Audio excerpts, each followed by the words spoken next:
Think about the last time someone disrespected you. The interruption, the dismissive tone, the way they spoke over you like you weren't even in the room. And the part that stung most was how long it stayed with you. You replayed it for hours while they had already forgotten you existed. You rehearsed the comeback you should have said. You felt the heat rise all over again. They moved on within seconds. You carried it for days. Here is something almost no one will tell you. People don't disrespect you because of who you are. They disrespect you because of what you allow. Respect isn't given to you, and you don't earn it by being nice. You set it quietly, through 1,000 small signals you may not even know you're sending. The tone you use when you ask for something. How fast you apologize. The way your eyes drop the moment you're challenged. In the next few minutes, I'm going to give you 8 Stoic rules that change those signals at the root. Follow them and disrespect stops finding you. Not because you fight harder, but because you stop being an easy target. Stay to the end because the 8th rule is the one that makes the other 7 permanent. Disrespect feels unbearable because you treat it as something done to you. The Stoics saw it another way. Epictetus opened his teaching with a line that should be carved into your mind. Some things are in our control and others not. Things in our control are opinion, pursuit, desire. Aversion. Things not in our control are body, property, reputation. Read that last word again. Reputation. What others think of you is not in your control. Their disrespect is their judgment. It lives in their mind, not yours. The man who needs everyone's respect hands a remote control to every stranger. Anyone can press a button and ruin his day. The Stoic keeps the remote in his own hand. Picture it plainly. A coworker rolls his eyes in a meeting. The old you spends the whole afternoon dissecting it. What did he mean? Who saw it? How do I get back at him? You've let a man rent space in your head for free. Or a stranger cuts you off in traffic and gestures rudely. And you carry that man's contempt home to your family hours later. You let someone you'll never see again set the temperature of your whole evening. The Stoic asks a single question and the spell breaks. Is this mine to control? His eye roll is not. The stranger's gesture is not. My response is the only thing that was ever in my hands. This isn't surrender. It's the most powerful move you can make. When their opinion stops ruling you, their disrespect loses its weapon. You're no longer defending a fortress that anyone can attack. You've moved everything that matters behind a wall they can't reach. The action. Today, when something stings, ask one question. Is this in my control? If it is not, set it down. Spend your energy only on your response, never on their judgment. The disrespected man reacts. The respected man responds. The difference is a single pause, and that pause is everything. When you snap back instantly, you tell the room one thing. I can be moved. You hand them proof that they reached you. And nothing invites more disrespect than a man who is easy to provoke. Marcus Aurelius wrote to himself, "The best revenge is not to be like your enemy. When you stay measured while they flail, the contrast does the work for you. They look small. You look unshakable. No comeback you could shout would ever land as hard as your calm. Think of the man at the dinner table who takes a subtle dig at you in front of others. The instant you fire back, the table sees 2 men squabbling. But hold the pause. Let 3 full seconds of silence sit there, and the whole room recalibrates. Now there is one man who reached and one man who was untouched. The silence indicts him. You said nothing and won everything. There's a reason the Stoics trained for this. Seneca wrote, "The greatest remedy for anger is delay. Anger demands an immediate outlet because it knows it can't survive a pause. Give it 5 seconds and it loses its grip. The man who can delay his reaction has taken away the only weapon disrespect has against him, which is your impulse to prove you were hurt. The pause isn't hesitation. It's a man deciding, in full command, that he'll choose his response rather than have it pulled out of him." The action. The next time someone tries to provoke you, breathe once, slowly, before a single word leaves your mouth. Let the silence sit. Make them wonder what you're thinking. Uncertainty in them is authority in you. Over-explaining is a quiet form of begging. Every extra sentence whispers the same plea. Please approve of me. The respected man states his position once. Then he lets it stand. He understands what most people never learn. Those who respect you don't need the explanation, and those who disrespect you will twist whatever you give them. Seneca put it plainly. It is the mark of an unstable mind to be unable to bear wealth or poverty or anything else. The man who has to justify every choice has built his stability outside himself, in other people's approval. So anyone can shake him. Watch a man decline an invitation. The weak version: I can't make it. I've got so much going on. Work's been crazy. And honestly, I'm just exhausted. I'm really sorry, maybe next time. Every word is a small surrender. The strong version: I won't be able to make it. Full stop. Notice which one commands more respect. Notice which one you'd be afraid to push back on. Or watch a man set a boundary at work.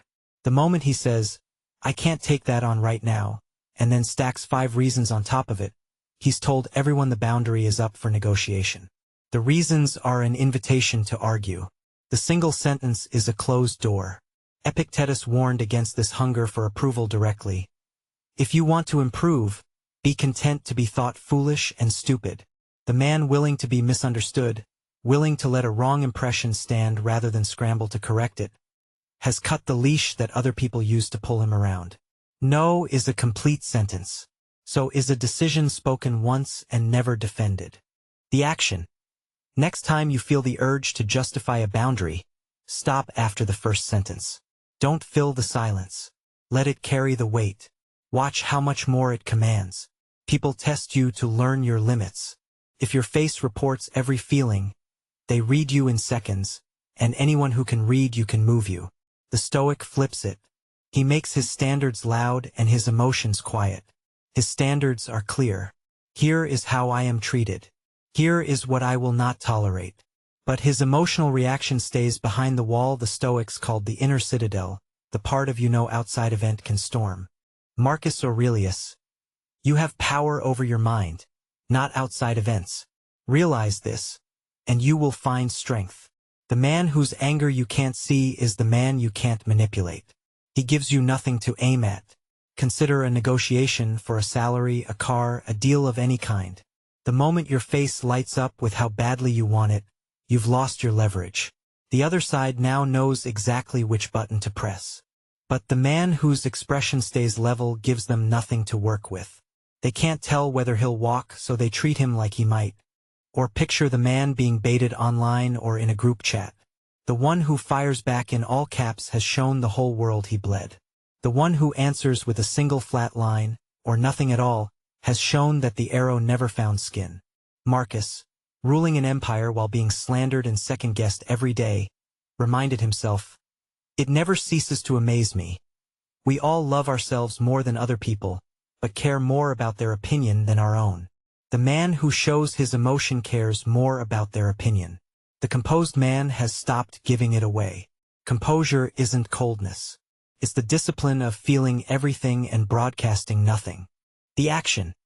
The next time disrespect makes anger flash, hold your expression neutral for 5 full seconds. Feel it completely. Broadcast nothing. Own the emotion, don't display it. There is a quiet power in being able to leave. Most men stay in the argument, in the room, in the relationship because leaving feels like losing. The Stoics knew the opposite was true. The man who can't walk away is owned by whatever he can't leave. Epictetus, who was born a slave and understood freedom better than any free man. No man is free who is not master of himself. When you can stand up and walk out of a conversation that's turned to disrespect, calmly, without a parting speech, you show that you were never trapped. And a man who can't be trapped can't be disrespected for long, because disrespect needs a captive audience. Think of the man stuck in a circular argument with someone who only wants to win. Every minute he stays, he's voting that the fight matters. The moment he stands and says, I'm done here, no slam door, no final insult, the power shifts. He took back the one thing the other person needed, which was his presence. It's the same with the friendship that has quietly become one-sided, or the room where a man is always the punchline. He thinks staying proves he's a good sport. It only proves he can be treated this way forever. Epictetus also taught, It is impossible for a man to learn what he thinks he already knows. And you can't teach respect to someone who has already decided you'll tolerate anything. The lesson isn't in your words. It's in your absence. Walking away isn't avoidance. It's a man pricing his own time and refusing to sell it below value. The action. Identify one situation where you tolerate disrespect because leaving feels awkward. Practice the exit. No drama. No announcement. Just the quiet sentence. I'm going to go. And go. The loud man talks about what he'll do. The respected man is already doing it. Disrespect tends to find the people who announce more than they deliver. Every promise you don't keep. Every threat you never act on. Every plan you broadcast and abandon teaches people that your word is light. And light words invite heavy disrespect. Marcus Aurelius cut straight to it. Waste no more time arguing about what a good man should be. Be one. He didn't post it. He didn't go looking for applause. He just became it. The man whose results speak for him doesn't need to defend his name. His name is defended by everything he's quietly built. Think of the two men at work. One announces every Monday what he's going to accomplish, talks through every plan, makes sure everyone hears his ambitions. The other says almost nothing and quietly ships the work. 6 months in, no one fully respects the first man, because his words have outrun his proof too many times. The second man commands the room without raising his voice, because his record speaks before he does. Or the man who keeps saying he'll get in shape, get the new job, leave the dead-end situation year after year. The gap between his words and his life becomes the exact measure of how little his word weighs, even to himself. Epictetus said it without mercy. Don't explain your philosophy. Embody it. The man who lives it has nothing left to prove, because the proof is standing in the room. A man's reputation isn't what he claims. It's the residue of what he repeatedly does. The action. Stop announcing. Pick one goal that matters and tell no one. Let the finished result be the only thing that speaks. Build the kind of reputation that makes disrespect look ridiculous. Here is a trap the disrespected fall into again and again. They try to win respect by competing for it. They one-up. They prove. They argue their worth. But the moment you compete for respect, you've already admitted you don't have it. You've handed the other person the role of judge. Seneca warned, "We suffer more often in imagination than in reality." Most of the disrespect you fight is a story you're telling yourself, a contest no one but you has entered. The Stoic doesn't play. He knows his worth isn't on trial. When someone tries to drag him into a status fight, he simply declines. And nothing unsettles a person who wants to dominate you more than your refusal to compete at all. Watch it happen at any gathering. Someone name drops, brags about the new car, the title, the trip, fishing for you to match it, to climb onto the scoreboard. The man who jumps in to top them has just confirmed he's playing the same insecure game. The man who simply says, "That's great for you," and genuinely means it, has stepped off the field entirely. The bragger is left holding a competition no one else entered. The same trap waits in every comment section, every group chat, every family argument about who's right. Marcus Aurelius gave himself the cure. How much more grievous are the consequences of anger than the causes of it? The need to win is anger wearing a calmer mask. And the consequences, the lost evening, the strained relationship, the dignity spent on a fight that meant nothing, always cost more than the slight that started it. Refusing to compete isn't losing. It's the man who already holds the prize declining to wager it against people who don't. The action. Next time you feel the pull to prove yourself, to win the argument, to have the last word, don't let them have it. Your refusal to compete is the highest form of self-respect, and people feel it instantly. Here is the rule that makes the other 7 permanent. Become a man whose self-respect is so solid that the disrespect of others can't reach the foundation. Every rule before this one is a technique. This one is the architecture beneath them. Most men outsource their worth. They feel valuable only when others treat them as valuable, so a single rude comment can collapse their whole day. They're buildings with the foundation poured outside the walls. Marcus Aurelius, alone with his journal. It never ceases to amaze me. We all love ourselves more than other people, but care more about their opinion than our own. The man who has done the inner work, who has sat alone with himself, faced who he is, and chosen to build anyway, carries his respect inside him. He brings it into every room. No one can withhold it because no one was ever giving it. Think about why the previous 7 rules only work when this one is in place. You can't truly let go of what's outside your control while you secretly crave their approval. You can't hold the pause if your sense of self depends on winning. You can't walk away if leaving feels like losing the only validation you have. Without the inner foundation, the techniques are masks and people can sense a mask. Seneca, near the end of his life, distilled it. He who is brave is free, not the man with the most allies or the loudest reputation, but the man who isn't afraid of being disliked, misunderstood, or alone. That man can't be controlled, because there's nothing left to threaten him with. You can't withdraw what you were never supplying. This is the work no one sees and the only work that lasts. Build the man, and the respect of others becomes something you can take or leave. Which, strangely enough, is exactly when it arrives in full. The action. Tonight, 10 minutes. No phone. No noise. Just you and your own thoughts. Ask yourself one question. Do I respect the man I'm becoming? Build toward the day the answer is yes. That answer is the only one that ever mattered. So, 8 Stoic rules to never be disrespected again. Master what is yours. Never react instantly. Stop explaining.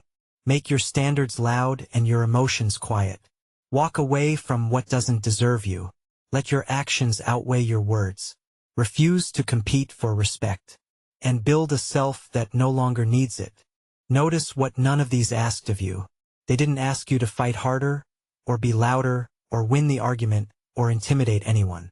They asked you to become deeper, and the depth is what people feel before you ever open your mouth. That's the secret the loud world never learns. Respect was never downstream of force.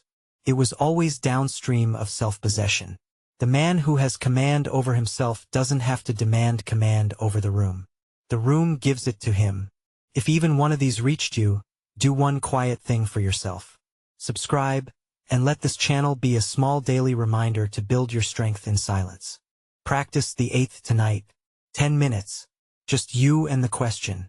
And remember, the man who respects himself has nothing left to demand from anyone.